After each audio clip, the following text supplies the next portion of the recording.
After winning an Oscar at 13, Peggy Ann Garner seemed destined for greatness. But by 30, she was broke, forgotten, and selling used cars to survive. Now, we're uncovering the brutal truth about what really happened, from her mother's shocking betrayal to the mysterious disappearance of her Academy Award. This is the devastating story Hollywood tried to hide. Peggy Ann Garner was born on February 3, 1932, in Canton, Ohio. Her parents, William and Virginia, had been married for 10 months when she arrived. William was a lawyer, and Virginia had dreams of being an actress. But the Great Depression made life hard for everyone, and Virginia's own career never took off. Instead, she poured all her dreams into Peggy. From the time Peggy could walk, Virginia was pushing her into the spotlight. By age 3, she was in dance classes and reciting poetry at events. Her father focused on his law career and was rarely home, so Virginia was in charge.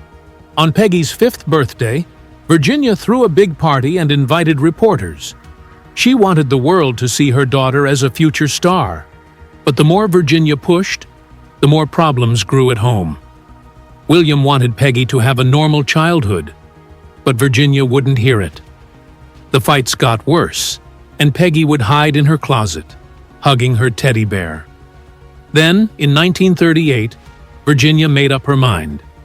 She grabbed $200, packed their bags, and took Peggy to Hollywood, leaving William behind. Once they arrived, Virginia wasted no time. Within weeks, Peggy was working as a child model, earning $5 a day, a lot for the time. She was enrolled in a special school for child actors, where mornings were for lessons and afternoons were for auditions. Virginia pushed her hard. Some days, Peggy went to 5 auditions in a row. That summer, Peggy got her first role in a small theater production. It was exhausting, 6 nights a week, plus matinees. But Virginia saw it as just the beginning. A month later, Peggy had a screen test at Paramount. The studio liked her, and within days, she had her first film role in The Arkansas Traveler. By the end of the year, Peggy had been in 2 movies and countless ads, but her childhood was slipping away. Playtime didn't exist. Every day was about auditions, rehearsals, and long hours on set. And Virginia controlled everything. Over the next few years, Peggy's career kept growing. She got small parts in movies and slowly made a name for herself. Then, in 1943, everything changed. She landed a role in Jane Eyre, playing the younger version of the main character. It was a big production with stars like Orson Welles and Joan Fontaine, but Peggy stole the spotlight. In one key scene, where young Jane stands up to her cruel aunt, she was so good that the film crew teared up. Critics noticed too. The New York Times called her performance one of the best by a child actor. And Hollywood took note.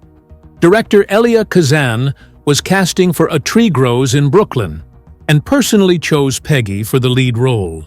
But success only meant more pressure. Peggy worked 12-hour days, 6 days a week. School and friends were afterthoughts. Virginia was more demanding than ever, making sure Peggy never missed an opportunity. And Peggy had no say in any of it. By 1947, Peggy was 15 and had been acting for nearly a decade.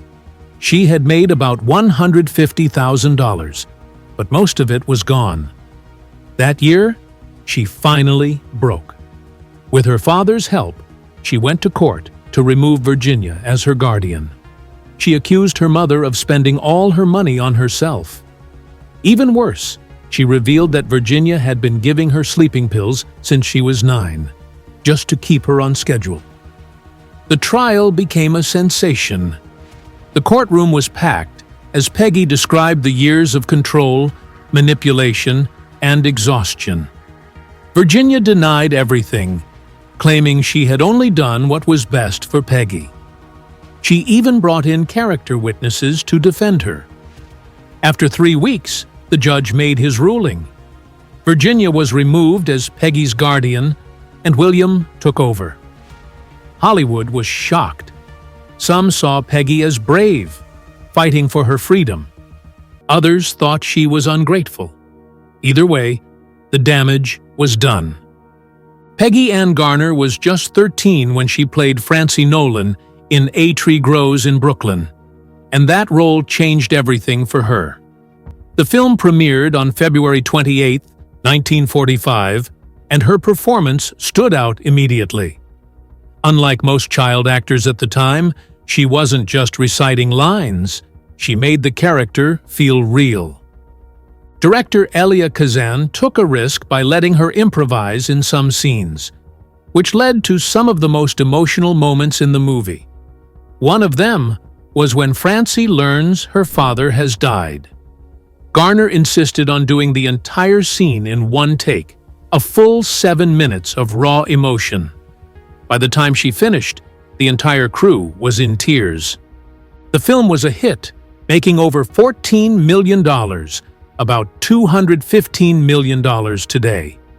Critics praised her performance, with the New York Times calling it more than just acting. It was as if she was Francie Nolan. The role made her famous almost overnight, and she started receiving thousands of fan letters every week. A year later, on March 7, 1946, she won the Academy Juvenile Award at just 14. It was a huge moment, especially since she beat Elizabeth Taylor, who had been the favorite to win for National Velvet. Right before going on stage, her dress zipper broke, and legendary costume designer Edith Head had to sew her into it at the last minute. When she finally accepted the award, she kept her speech short and simple. "I guess I'm just the luckiest girl in the world. Thank you." That moment changed everything. Her salary jumped from $750 a week to $3,500, making her one of the highest-paid child actors of the time. But more than that, it sparked a debate in Hollywood about how child actors should perform. Some saw her natural style as the future of acting. She didn't slow down. That same year, she starred in Junior Miss, a comedy where she played the mischievous Judy Graves. The film was a hit, running for 12 weeks at the famous Roxy Theater in New York and earning $3.7 million, about $57 million today. Even Charlie Chaplin was impressed, saying she had the kind of comedic timing that couldn't be taught. Just 2 months later, she took on a more serious role in Nob Hill, playing an Irish orphan in San Francisco. The movie had a huge budget, and critics loved her performance. Variety even wrote that she could express more with a single glance than most adult actors could with an entire page of dialogue. That back-to-back success landed her on the cover of Life magazine in September 1945 with the headline, "Hollywood's New Wonder Child." On her 14th birthday, February 3, 1946, she signed a massive contract with 20th Century Fox worth $1 million, about $14.2 million today. Studio head Darryl F. Zanuck personally handled the deal, calling her the face of resilient youth in post-war cinema. But the contract came with high expectations. She had to star in at least 4 movies a year, constantly do press events, and even put her name on a line of girls' clothing and accessories.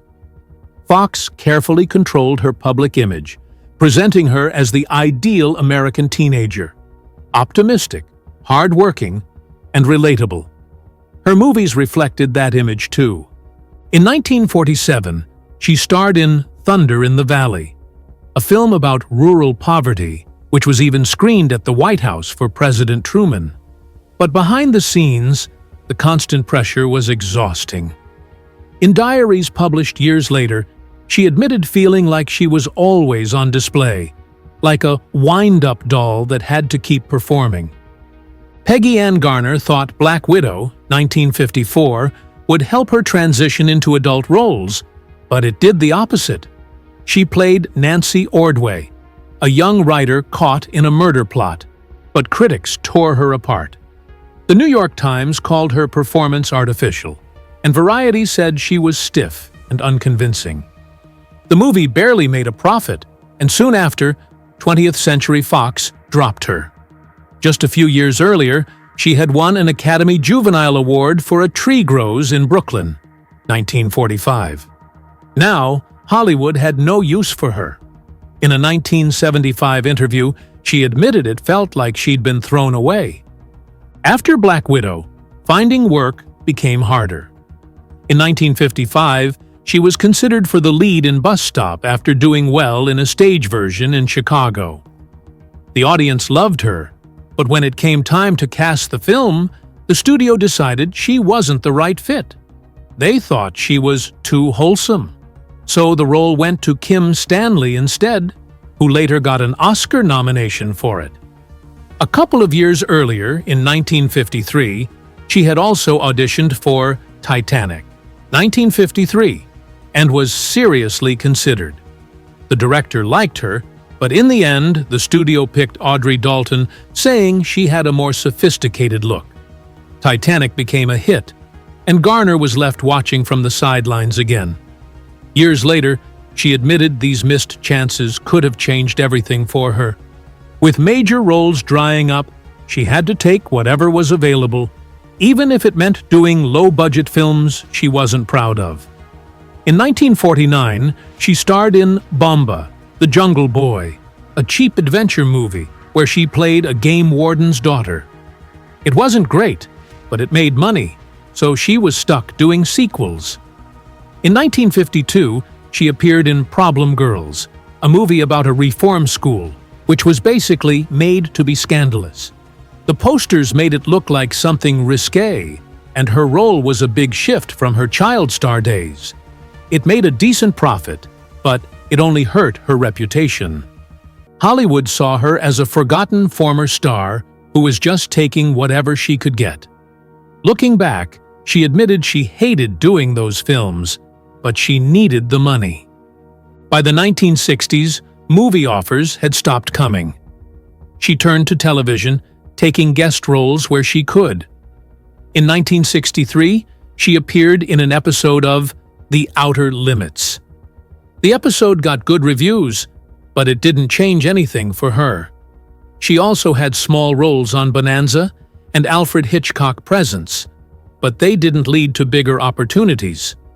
Eventually, she moved to the stage, taking a role in The Milk Train Doesn't Stop Here Anymore in 1964. The play only lasted 69 performances, and critics weren't impressed. By the 1980s, she looked back on this time and admitted she felt stuck.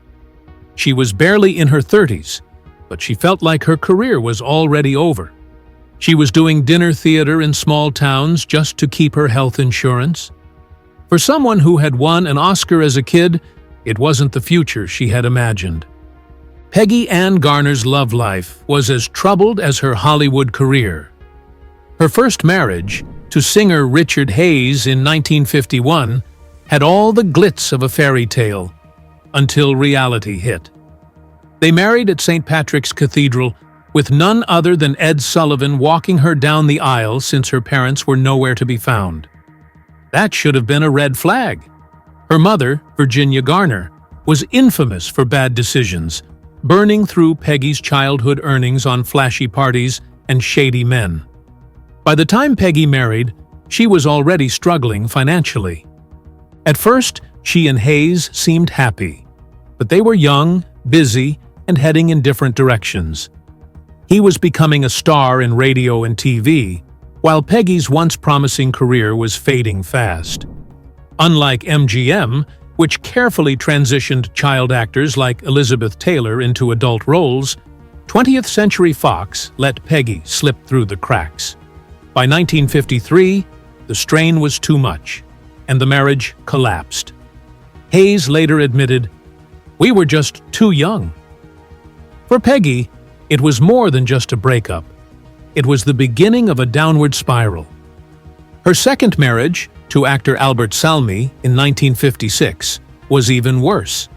They met while touring for Bus Stop and were madly in love, or at least, that's how it seemed. The truth was much darker. Salmi had a violent temper and a drinking problem, and their relationship swung between fiery passion and brutal fights. They had a daughter, Catherine Ann Salmi, in 1957, but the marriage was already falling apart. By 1963, they divorced, and things only got worse from there. Salmi later went on to commit a shocking murder-suicide in 1990, killing his second wife before turning the gun on himself. Catherine, their daughter, suffered the most. After the divorce, she was caught between two unstable parents and never found solid ground. Peggy, now broke, worked as a real estate agent, scraping by on just $200 a month, around $2,000 today. Catherine bounced between homes, growing up in chaos. At 16, she got pregnant and gave the baby up for adoption, then married the father. But that didn't last either.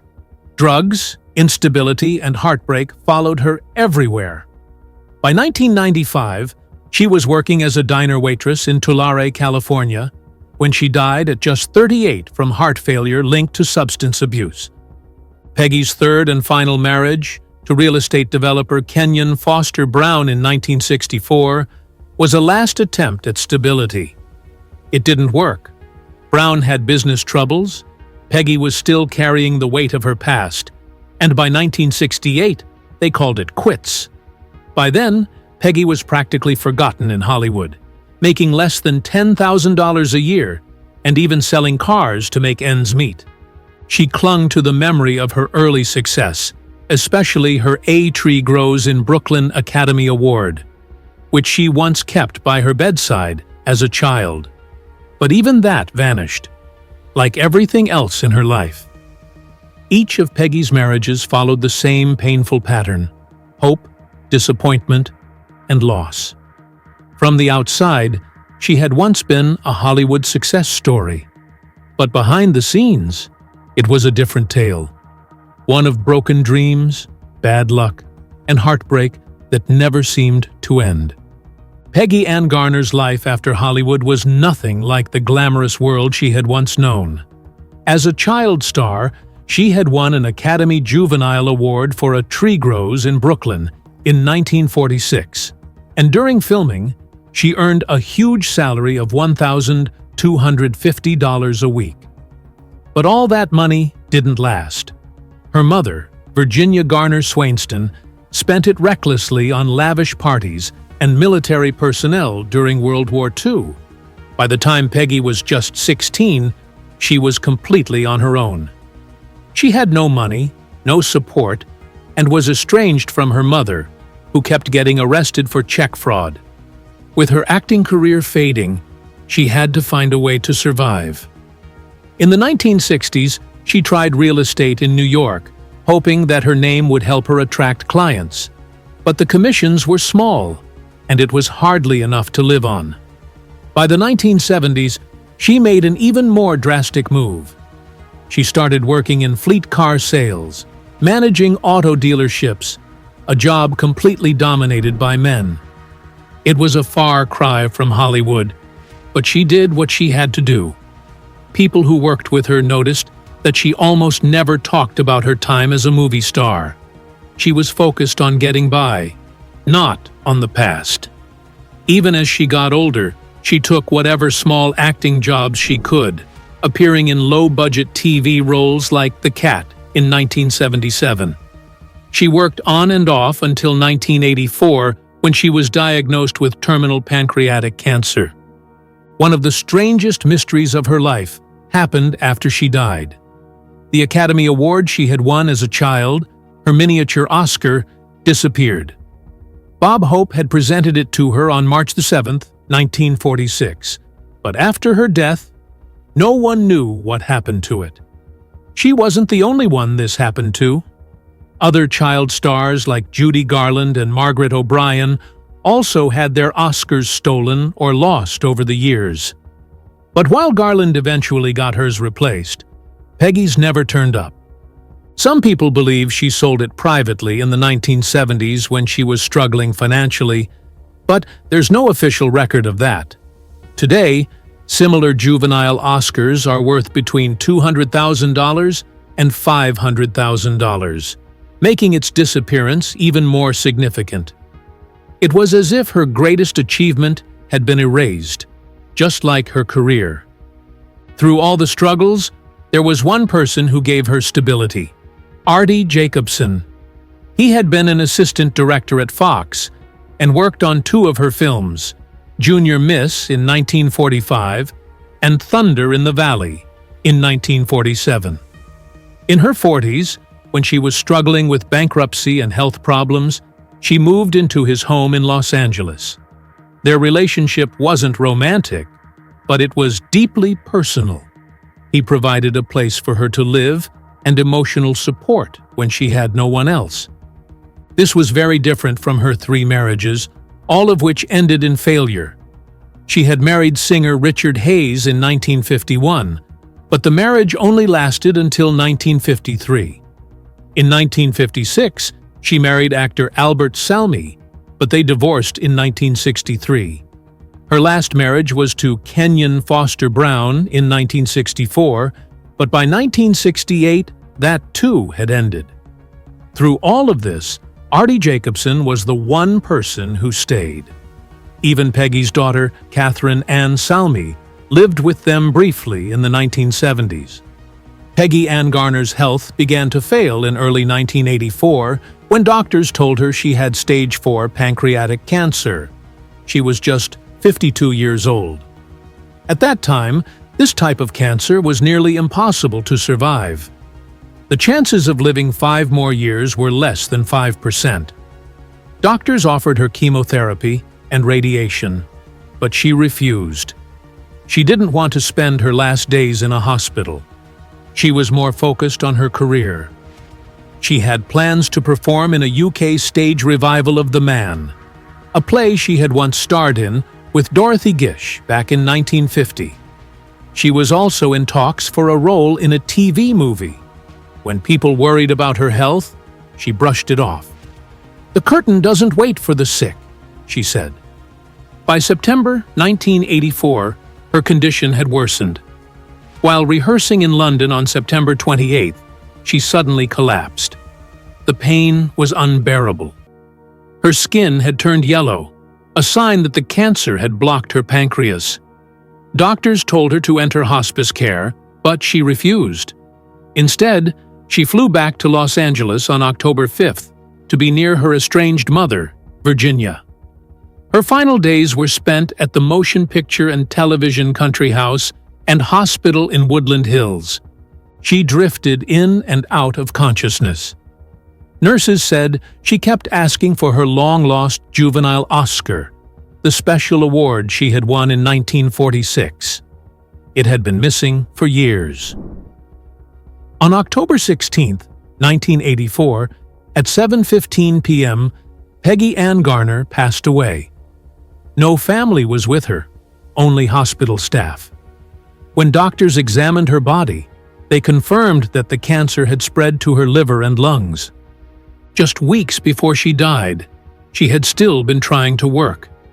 She had traveled to London, determined to act in The Man. The play was about a young woman's mental breakdown, and in a tragic way, her own life was falling apart at the same time. She had kept her illness a secret from the producers.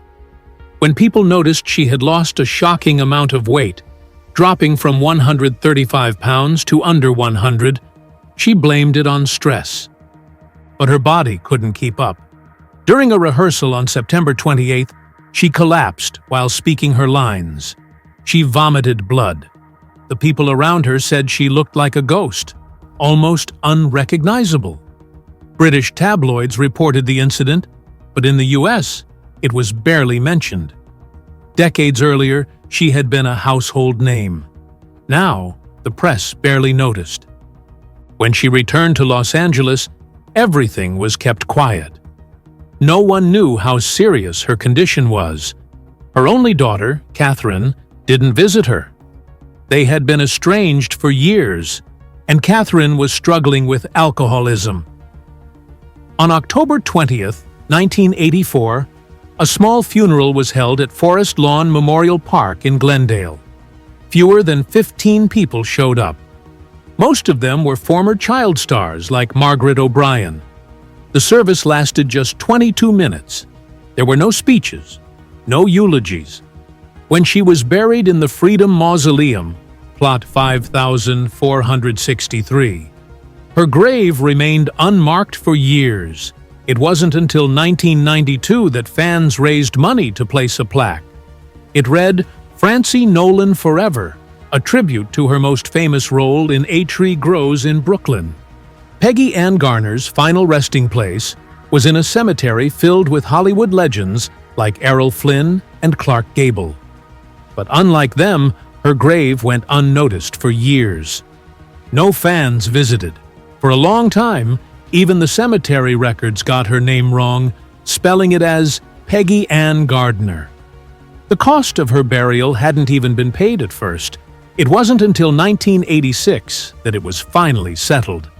If it hadn't been, her remains would have been moved to a pauper's grave. In the 1990s, people slowly started to remember her again.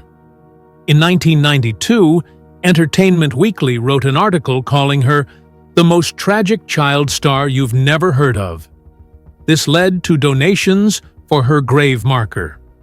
In 2015, vintage film festivals started showing A Tree Grows in Brooklyn again, reminding people of her talent. But Hollywood itself didn't seem to care. When the Academy of Motion Picture Arts and Sciences held a Lost Oscars exhibit in 2020, Peggy's Juvenile Award wasn't included. In 2021, her star on the Hollywood Walk of Fame was vandalized. Even today, visitors at Forest Lawn often mistake her grave for someone else's. Once, she had been a beloved young actress. Now, she was nearly forgotten. In 2010, the Library of Congress selected Tree Grows in Brooklyn for preservation in the National Film Registry, recognizing its cultural and historical importance. Critics like Leonard Maltin later called it perfect in every detail, praising its raw and honest depiction of tenement life. Interestingly, the film's journey to the screen was not easy.